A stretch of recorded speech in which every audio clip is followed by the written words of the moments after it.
మనకి రీసెంట్గా 130వ రాజ్యాంగ సవరణ బిల్ ఏదైతే ఉందో దీని గురించి అమిత్ షా గారు కూడా మాట్లాడడం జరిగింది. అయితే ఆయన ఏమన్నారు అంటే, ఇప్పుడు ఒక్కసారి మీరు ప్రాక్టికల్గా చూస్తే మన ఇండియాలో మరి ఎన్డీఏకి సంబంధించిన సీఎంలే ఎక్కువ మంది ఉన్నారు కదా. సో ఇంకా చెప్పాలంటే పీఎం కూడా ఎన్డీఏకి సంబంధించిన వ్యక్తే. మరి ఇక్కడ ఎక్కువ మంది ఎన్డీఏకి సంబంధించిన వాళ్ళే ఉన్నారు కాబట్టి మరి ఎందుకు అటువైపు మరి ఇండియా కూటమి లేదు అంటే ఇంకా వేరే వేరే పార్టీల వాళ్ళందరూ కూడా దీనికి ఎందుకు అభ్యంతరం వ్యక్తం చేస్తూ ఉన్నారు? వాళ్ళు తక్కువ మందే కదా ఉంది. మరి ఇది చూసుకుంటే ఈవెన్ సీఎంకి వర్తించిద్ది, పీఎంకి వర్తించిద్ది, మంత్రులు అందరికి కూడా వర్తించిద్ది. మేజర్గా ఉంది ఎన్డీఏ వాళ్ళే. మరి వీళ్ళ మీద కూడా కేసులు పడతాయి కదా.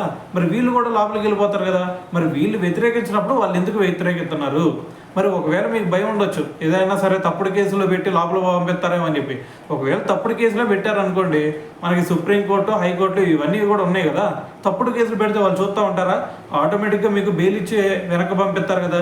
మరి ఇంత వెసులుబాటు ఉన్నప్పుడు మీరు ఎందుకు భయపడుతున్నారు? సో ఎట్టి పరిస్థితుల్లో అయినా సరే ఖచ్చితంగా ఈ బిల్లు అయితే ఆమోదం తెలిపిద్ది. దాని తర్వాత వచ్చేసరికి మరి కొంతమంది మనకి ప్రతిపక్షంలో కూడా చాలామంది నైతిక విలువలు ఉన్నటువంటి నాయకులు చాలామంది ఉన్నారు. సో వాళ్ళందరూ కూడా దీనికి ఆమోదం తెలుపుతారని చెప్పేసి నేను అనుకుంటున్నానని చెప్పి అమిత్ షా గారు అయితే దీని గురించి మాట్లాడడం జరిగిందనమాట.